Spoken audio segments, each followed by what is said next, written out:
जैसे कि आप सभी को ज्ञात है 4 दिशाएं हैं, पूरब, पश्चिम, उत्तर, दक्षिण दिशाओं का विशेष ध्यान रखिएगा। जैसे कि ये 4 दिशाएं हैं, ठीक इसी के अनुरूप यहाँ पर इस चित्रकूट धाम के मदगजेंद्रनाथ मंदिर जो है रामघाट किनारे स्थित, यहाँ एक मंदिर पर एक ही जलहरी पर एक साथ 4 शिव जी विराजमान हैं, और वो भी चारों ही दिशाओं में।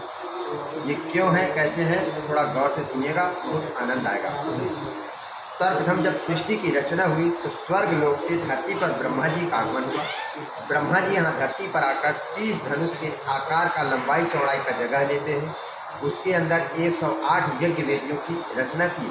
30 धनुष का आकार का भूमि लेकर के 30 धनुष के आकार का लंबाई चौड़ाई का जगह लेकर के उसमें के अंदर 108 यज्ञ वेदियों की रचना किए, और 108 यज्ञ वेदियों की रचना कर उसमें 108 बार ही यज्ञ किए ब्रह्मा जी। जब संपूर्ण यज्ञ पूर्ण हो गया तो अंत में उनकी पूर्णाहुति दी, जिससे संतुष्ट होकर प्रसन्न चित्त होकर बाबा भोलेनाथ जी स्वयं प्रकट होते हैं उसी यज्ञ कुंड से। जो प्रकट हुआ शिव जी है वो स्वयं दक्षिण की दिशा में विराजमान।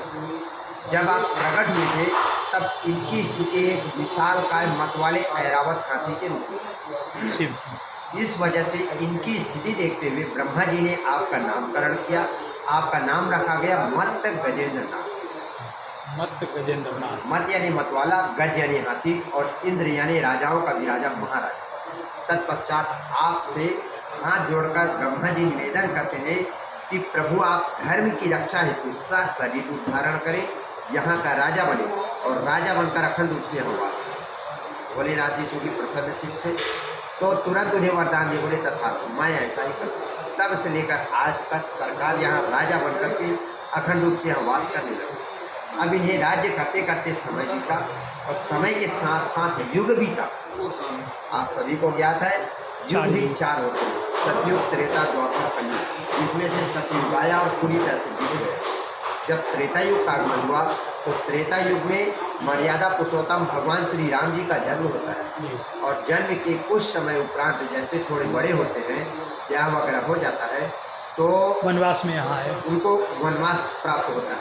तो वनवास कालीन समय में माता जानकी, अनुज लखनलाल सहित प्रभु वनवास करते हुए यहीं आते हैं। जब यहाँ आते हैं तो अपने छोटे अनुज लखनलाल जी से कहते हैं कि भ्राताश्री, यहाँ एक राजा जी रहते हैं, आप उनके समक्ष जाइए और जा करके उनसे हमारे यहाँ ठहरने की अनुमति लेकर। लखनलाल जी बहुत ही आज्ञाकारी भाई थे, तो प्रभु के आदेशों का पालन करते हुए दौड़ते हुए यहाँ आते हैं। जब यहाँ आते हैं तो उन्हें ना तो कोई राजा दिखाई देता, ना ही कोई राजमहल, ना ही कोई राजदरबार। देखकर बहुत ही आश्चर्यचकित होते हैं। फिर भी उन्हें हृदय में विश्वास था कि मेरे प्रभु ने जब यहाँ भेजे हैं तो यहाँ पक्का कोई ना कोई तो होगा ही करेगा। तो चारों ढूंढने लगते लखनलाल जी, तो उन्हें एक संत जी दिखाई देते हैं। तो लखनलाल जी उन्हीं संत से कहते हैं कि प्रभु हमें यहाँ ठहरने की अनुमति दीजिए, हमें यहाँ ठहरने की अनुमति दीजिए।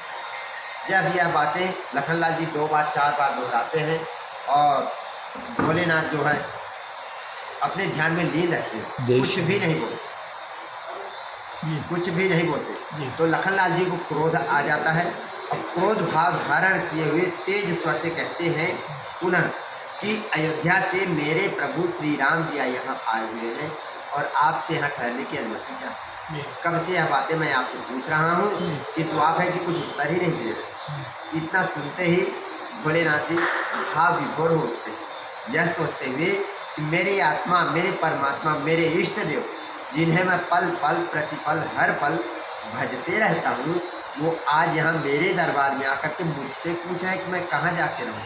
जबकि हे प्रभु, हे अंतर्यामी, आप कहाँ नहीं व्याप्त हैं, आप तो कण में। ऐसा अंदर ही अंदर विचार विमर्श करते हुए भोलेनाथ जी खड़े हो जाते हैं। खड़े होकर जिह्वा का स्पर्श करते हैं, तत्पश्चात काम शक्ति निभ्या का स्पर्श कहते हैं, जैसे कि इस चित्र में दिखाया गया है।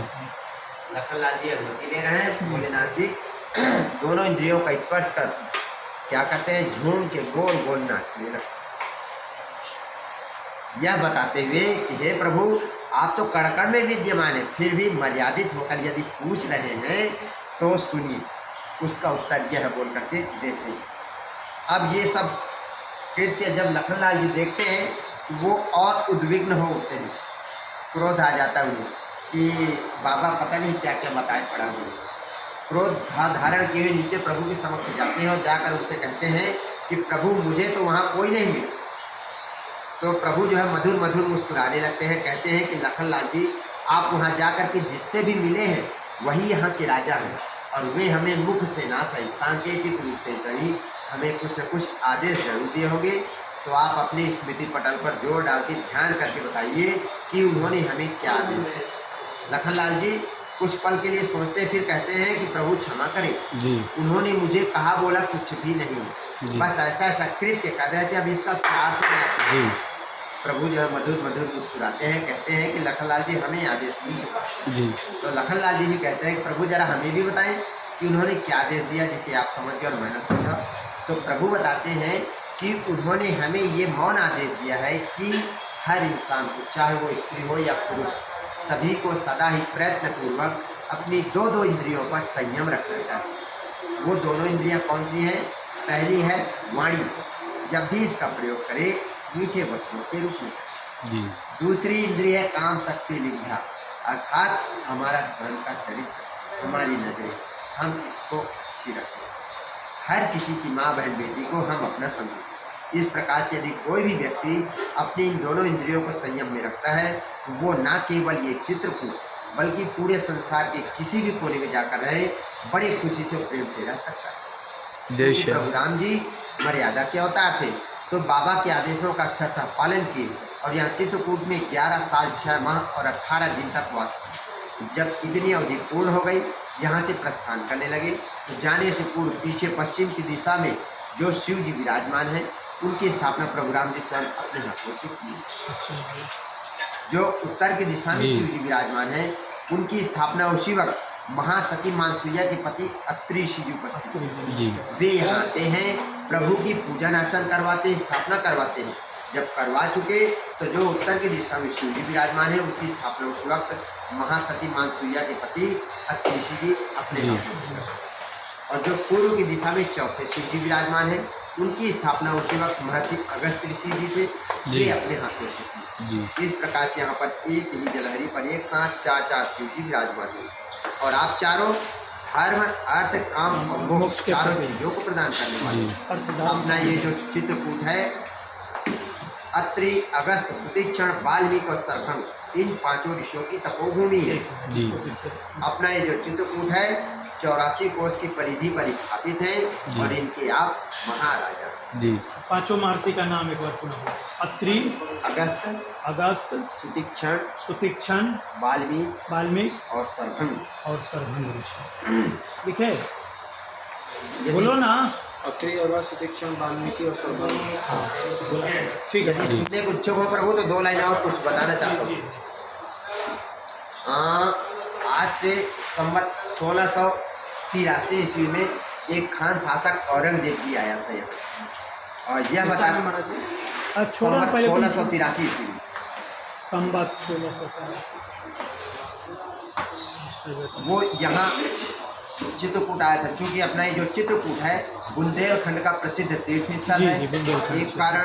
दूसरा हिंदुओं के धर्म पर कुठाराघात पहुंचाने के ध्येय से, जी। और तीसरा यह बताने के लिए ये जो आप लोग मूर्ति पूजा करते हैं ये बेकार है, ये ईश्वर नहीं खाली पीली एक पत्थर है। जी, तो हुआ आज क्या? कंगन को आरसी क्या और पढ़े लिखे को फांसी क्या, देखो मैं सबूत दिखाता हूँ बोल करके वो यहाँ भी आता है। और यहाँ आकर के जैसे पूर्व की दिशा में सबसे बड़ा सा जो शिव जी है उन पर आते, क्योंकि उनको ओरिजिनल शिवलिंग का ज्ञान नहीं था, तो जो सामने वाला शिव जी पड़ा आते ही उन पर 3 आवाज़ लगाता है यहाँ आकर। जब उसे कुछ भी एहसास नहीं हुआ तो सामने वाले शिव जी पर ही 6 हथौड़ी से जैसे ही वार करते हैं, आप वहाँ जाते हैं, जाकर के अभी स्पर्श करिए तो आपको खूब अच्छे से महसूस होगा। आज भी खंडित है शिव। तो उनसे पहले तो लहू की धार, फिर दुग्ध की धार, धर धर धर धर बहने लगा। उससे लहू की धार फिर दुग्ध की धारा बहने लगी। जी जब से हर क्रिया का प्रतिक्रिया होता है, उन्होंने तो क्रिया किया, अपोजिट में प्रतिक्रिया में क्या होता है, उनकी औरंगजेब की जितनी भी सहस्त्रों अक्षुणी सेनाएं थी सभी में हैजे की उल्टी दस्त की बीमारी फैल गई। सारी जनता त्राहि त्राहि करके मरने लगी। यहाँ तक कि राजा के राजधानी से भी यह संदेश आया कि महाराज, आपके राज्य की जनता की ऐसी ऐसी दुर्दशा है, सभी लोग इस हालत में हैं, सब लोग मर रहे हैं। तब औरंगजेब बहुत ज़्यादा बेचैन होता है कि मैंने ऐसा क्या कुकर्म कर दिया। ये जो सारे कर्म हैं ये तो अभी से नहीं, ना जाने कब से नहीं करते आ रहा हूँ। हजारों हिंदुओं के मंदिरों को तोड़ते फोड़ते चला आ रहा हूँ। फिर लौट गया। तो चलिए हो गया। वो जो है यहाँ से स्थानीय निवासियों से पूछता है कि भाई यदि इस तरह की बीमारी यदि हो जाए तो क्या किया जाता है। तो स्थानीय निवासी बहुत बताते हैं कि यहाँ एक बाजू में एक संत जी रहते हैं जिसका नाम है बालादास जी। आप उनके समक्ष जाइए, वो जो भी उठा के दे आप उसी से ग्रहण स्वस्थ हो जाएंगे। राजा वहाँ उनके पास जाते हैं और जाकर अपनी सारी दुख दुविधा परेशानी बताते हैं। तो संत जी कहते हैं कि आपने किया तो बहुत बड़ा कुकृत्य है, फिर भी आप मुझसे यदि प्रार्थना करते हैं तो मैं इनके आराध्य से प्रार्थना करूंगा कि सब कुशल मंगल हो जाए। तो दिए क्या बालादास जी? अपनी धुनी का एक मुट्ठी भस्मी देते हैं, बोलते हैं कि चुटकी सब लोग ग्रहण करें। धुनी का एक मुट्ठी भस्म दिए बालादास। राजा ऐसा ही करते हैं और आकर के जैसे एक एक चुटकी सारे जनता को खिलाते हैं, सब स्वस्थ होते हैं। एक चुटकी स्वयं जैसे ग्रहण करते हैं राजा, तो उनकी राज्य की सारी जनता स्वस्थ हो जाती है। तब वो पुनः उनके पास जाते हैं और जाकर कहते हैं कि महाराज, ओ भगत जी, अब मेरे लिए क्या आदेश है बताइए। तो संत जी कहते हैं जितना जल्दी हो सके आप ये चित्रकूट छोड़कर चले जाइए। चित्रकूट के अंदर एक भी खान मस्जिद नहीं होना चाहिए, चित्रकूट के अंदर एक भी खान व्यक्ति नहीं होना चाहिए। चित्रकूट में रहने वाला कोई भी व्यक्ति मांस मदिरा का सेवन नहीं करेगा और यहाँ रहने वाला कोई भी व्यक्ति बंदर मछलियों का हनन नहीं करेगा।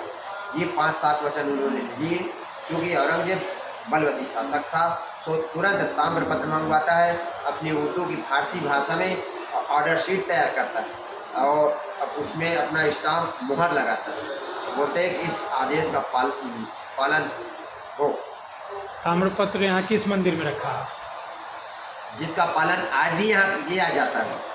और मतलब एक भी वो मुसलमान स्थान जो है यहाँ से ठीक आधा किलोमीटर दूरी पर बालादास जी मंदिर है। वर्तमान समय में उसको हनुमान मंदिर के नाम से प्रसिद्ध बालादास जी है। का आप मंदिर वहाँ हनुमान जाते हैं, मंदिर। जा करके वहाँ के पुजारी से यदि निवेदन करते हैं कि वो दिखाइए हमें, किस घाट पर है? तो इसका फोटो स्टेट करा करके रखा गया है। आज भी आप लोगों को दिख रहा है। किस घाट पर है महाराज जी? ये किनारे किनारे जाएंगे, आधा किलोमीटर आगे। मनराम घाट में ही। 5-7 वचन में क्या कोई मुसलमान यहाँ नहीं बसेगा? कोई